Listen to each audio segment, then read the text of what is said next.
इस वक्त की बड़ी खबर कानपुर से आ रही है, जहां कानपुर के रायपुरवा थाना क्षेत्र के आचार्य नगर के भगवती विला निवासी कपड़ा कारोबारी मनीष कनोडिया के 16 वर्षीय बेटे कुशाग्र की हत्या कर दी गई है। जानकारी के लिए आपको बता दें कि कुशाग्र कल शाम 4 बजे कोचिंग पढ़ने के लिए घर से निकला था और वापस नहीं लौटा। रात करीब 9 बजे फिरौती के लिए पत्र प्राप्त हुआ था, जिसके बाद आज सुबह छात्र का शव फजलगंज थाना क्षेत्र में मिला। कपड़ा कारोबारी मनीष कनौडिया के 16 वर्षीय बेटे कुशाग्र कनौडिया की अपहरण के बाद बेरहमी से हत्या की खबर ने कानपुर प्रशासन की नींद उड़ा दी है। बता दें कि कुशाग्र का शव फजलगंज थाना क्षेत्र से बरामद हुआ।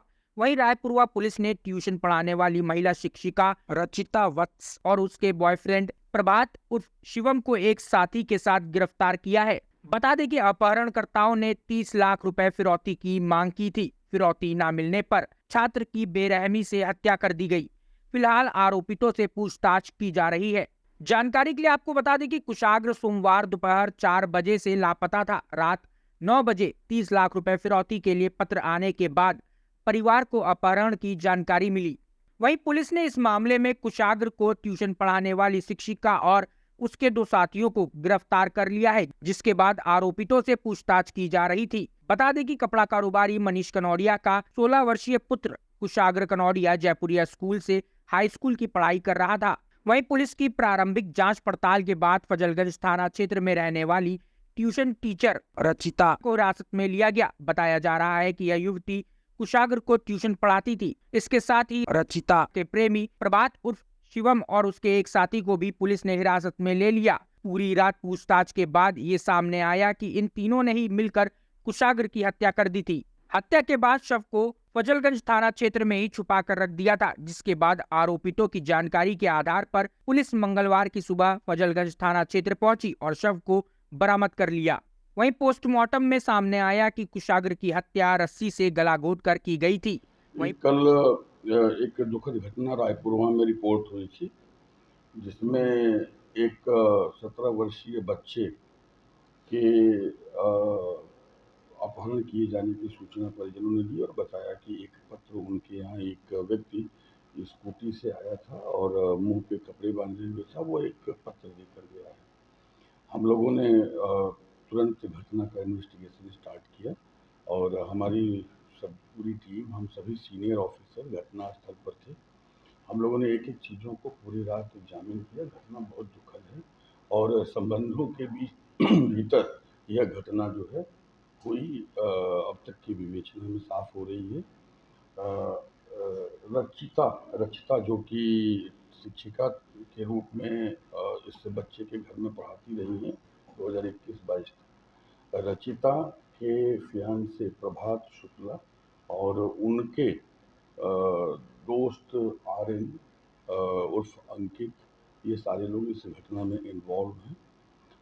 लड़के को प्रभात शुक्ला रचिता के माध्यम से बुला कर ले जाते हैं। लड़का स्वयं अपनी मर्जी से जाता हुआ दिखा। हमने घटनास्थल के पास जितने भी सीसीटीवी कैमरे थे, हमने सभी कैमरों की फीड ली है और हमने देखा है कि अभियुक्त आगे और लड़का पीछे आराम से अपनी स्कूटी स्वयं खड़ी करके हेलमेट लगाए हुए जा रहा है। कमरे के भीतर 4:30 बजे के आसपास ये लोग प्रवेश किए हैं। वो एक स्टोर जैसा है और लगभग 35-40 मिनट के बाद अभियुक्त उससे बाहर निकलता है और बाकी वो स्टोर नुमा कमरा बंद रह जाता है। बगल में ही उस अभियुक्त का अपना भी कमरा है, जहाँ पे वो रेंटेड अकोमोडेशन में रहता है।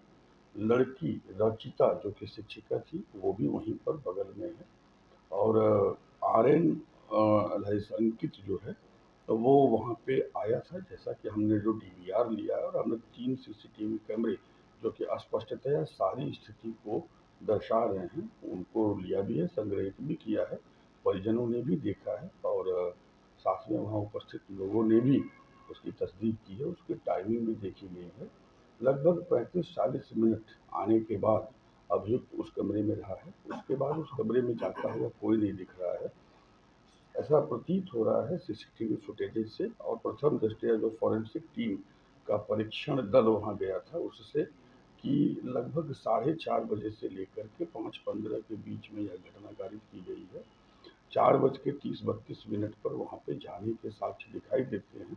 और बाद में जो लेटर दिया गया, जो डिमांड किया गया, उसका ऑब्जेक्टिव, उसका इंटेंशन, उसका मेंशरिया अभी हम लोग समझ रहे हैं।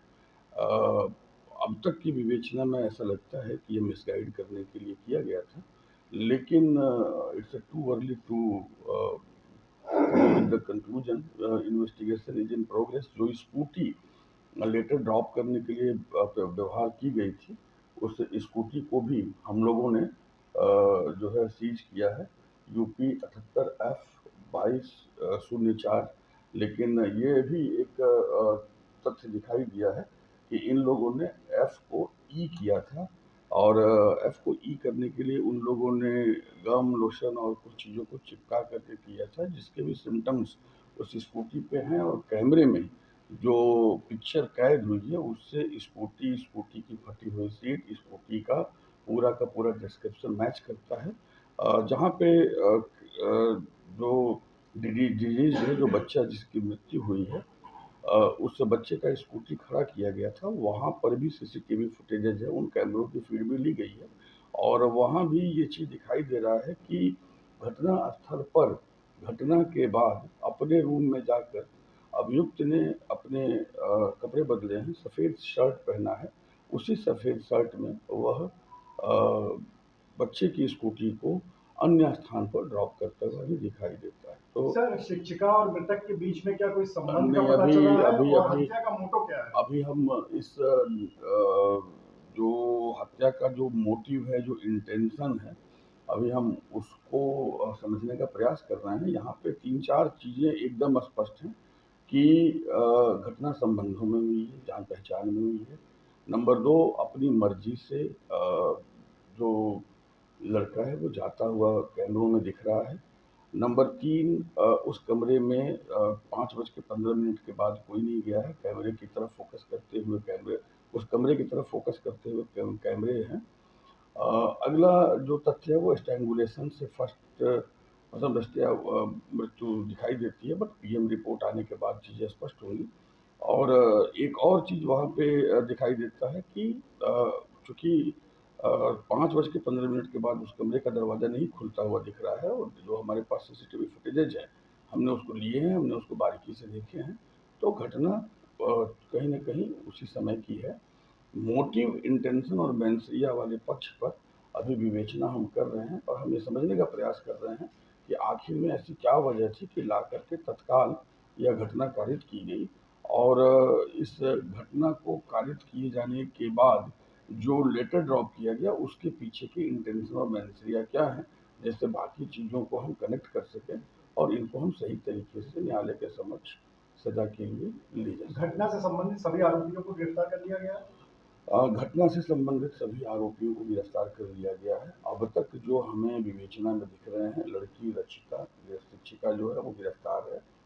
जो मुख्य अभियुक्त प्रभात शुक्ला हैं, वो भी गिरफ्तार हैं। उनके सहयोगी भी हमारे पास हैं। और घटना स्थल को हमने सीज किया है, स्कूटी को हमने बरामद किया है, लेटर हमारे पास है। प्रथम दृष्टया ऐसा दिखाई देता है कि यह हैंड राइटिंग भी प्रभात शुक्ला की है, और हैंड राइटिंग की तस्दीक रचिता ने देखने के बाद ये अपने एग्जामिनेशन में बताया है। But this again need to be examined by the जो फोरेंसिक। अल्लाह अकबर लिखा गया है वो ये 4 बजे ट्यूशन के लिए निकलता था यहाँ से, और 7:30-8 बजे तक लास्ट आ जाता था। कभी अपने टाइम से निकला, लेकिन 8 के टाइम पे नहीं आया। चिंता हुई, फ़ोन किया गया, फ़ोन स्विच ऑफ था इसका। फिर ज़्यादा चिंता बढ़ गई। फिर मैं इसका मामा हूँ, मैं त्रिवेणी नगर में रहता हूँ। सिस्टर का फ़ोन आया, मैं यहाँ पे आया, सब लोग उसको ढूंढ रहे थे, मैं भी ढूंढने में लग गया। मैं बाहर खड़ा हुआ था, जब तक यहाँ के जो गार्ड हैं उनसे मेरी बात होने लगी, तो उन्होंने कहा सर एक लड़का आया था और वो कुछ पेपर लेके आया था, कहते मनीष कनौडिया को देने, आप ये पेपर मनीष कनौडिया को दे आइए। तो मैंने उससे मना कर दिया, और मैंने उससे ये बोला कि आप खुद दे के आइए। उस लड़के ने मुंह पे कपड़ा बांध रखा था, हेलमेट लगा रखा था। तो गार्ड ने उससे ये भी बोला कि आप इसका हेलमेट को उतार दीजिए, लेकिन उसने हेलमेट नहीं उतारा, वो चला गया यहाँ पे। लेकिन उसमें गार्ड ने बहुत होशियारी का काम ये किया कि उसकी जो नंबर प्लेट थी उसमें कपड़ा बांध रखा था। उसने कपड़ा हटा के सारे नंबर को उसने नोट कर लिया अपने पास। वो फिर उसके बाद आया और चला गया लड़का उसने। और फिर जब मैं नीचे आया तो उस गार्ड से बात हुई तो गार्ड ने मुझे तुरंत ये छूटते ही बोला, सर ये स्कूटी को मैं पहचानता हूँ, ये टीचर जो पढ़ाने आती है ये स्कूटी उसी की है। 100% श्योर, मतलब उसको लगा कि स्कूटी उसी की है। हम उसके टीचर के यहाँ पे गए, टीचर ने बोला स्कूटी मेरे दोस्त के यहाँ खड़ी हुई है। फिर दोस्त के यहाँ पे गए हम लोग सब उसके यहाँ पे, तो स्कूटी वहाँ खड़ी मिल गई। वो थोड़ी सी लाउडली अपना बचाव के हिसाब से बातें करने लगा, तो हमने बड़ा उससे रिक्वेस्टली बोला कि सर हो सकता है आपकी ये स्कूटी ना हो, लेकिन उनको थोड़ा शक है, या आप एक ह्यूमन बीइंग की हिसाब से आप हमारे साथ चलिए, थोड़ा हमें कोऑपरेट कर लीजिए। वो तैयार हो गया, हमारे साथ आ गया पुलिस स्टेशन तक। पुलिस स्टेशन में उसने स्कूटी बाहर अपनी लगाई, अंदर चला गया। फिर थोड़ी देर बाद हमें थोड़ा शक हुआ, तो उसको स्कूटी को हमने चेक किया ज़रा सा। इतनी देर में यहाँ के लोगों ने अपने CCTV कैमरे से रिकॉर्डिंग देखी। रिकॉर्डिंग में स्कूटी आ रही थी, तो रिकॉर्डिंग में जो स्कूटी में जो डेंट लगा हुआ था या कुछ उसका कुछ पार्ट टूटा हुआ था, वो सेम मैच हो गया। वो कि भी पुलिस वालों को भी बताया गया, उसके बिहाफ पे फिर उन्होंने उसको इंट्रोगेट किया, उसने सारी बातों को कबूल कर लिया। जब आप लोग वहाँ पहुँचे थे तो क्या पुलिस थी आपके साथ? हाँ जी, नहीं यहाँ पे नहीं थी, यहाँ पे हम अकेले गए थे। जहाँ वहाँ उनके घर पहुँचे? हाँ जी, गए थे हम लोग अकेले, मतलब मैं नहीं गया था और लोग गए थे, और वो दूर थी पुलिस। उन्होंने ये कहा था कि हम अकेले ही जाएंगे, आप दूर से बात कीजिए। क्या पुलिस ने उसके बाद पूछताछ करी जब आप लोगों ने पूरी चीज़ें उनको बता हाँ जी, वो पूछताछ की थी उनके स्तर से। क्या कुछ लापरवाही पुलिस की निकल कर सामने आ रही है? सर कुछ नहीं कह सकते, माइंड सेट मतलब उसमें थे ही नहीं, जोन में ही नहीं थे भैया। वो कहाँ क्या हो रहा है, आपने कुछ बोला मैंने मान लिया, किसी ने कुछ बोला मैं मानता गया, फिर मैं उस जोन में ही नहीं था, मैं क्या बोल सकता, मेरा बच्चा मिसिंग है। पूरी घटना को क्या किस तरह मानते हैं? क्या पैसे के लिए? सर इसके लिए भी मैं कुछ नहीं कह सकता, उसका पैसा मोटिव था क्या था कुछ बता, मतलब मैं क्या बता सकता हूँ बताइए। ये तो इन्वेस्टिगेशन पुलिस करेगी, उसके बाद ही पता चल सकता क्या।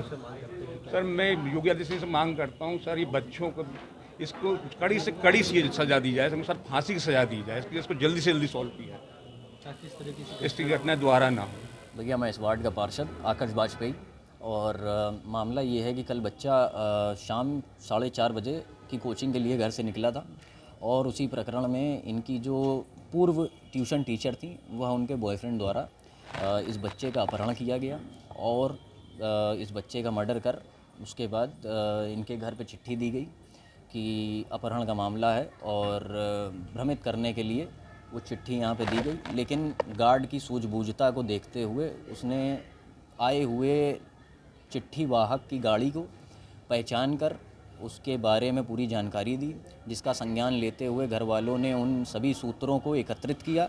एकत्रित करने के बाद प्रशासन द्वारा अपनी उचित कार्रवाई की गई, और प्रशासन अभी भी अपनी कार्रवाई कर रहा है, और अभी भी इस मामले में कई चीज़ें बाहर आना बकाया हैं, जो कि मेरा मानना ये है कि ये 2 लोगों का सामने नाम आ रहा है, ये 2 लोगों द्वारा की गई घटना नहीं है, इसमें और भी लोग सम्मिलित किए हो सकते हैं। चिट्ठी में क्या शब्द लिखे हुए थे? चिट्ठी में ये लिखा हुआ था कि हम आपका त्यौहार ख़राब नहीं करना चाहते हैं, और उनका उद्देश्य सिर्फ पैसे का था। लेकिन जहाँ तक बताया जा रहा है कि बच्चे के पैनिक होने के बाद जब वो बच्चा उनसे ना संभल नहीं पाया, तब उस कारणवश उन लोगों ने इस घटना को अंजाम दिया। और ठीक, पुलिस का क्या रवैया है?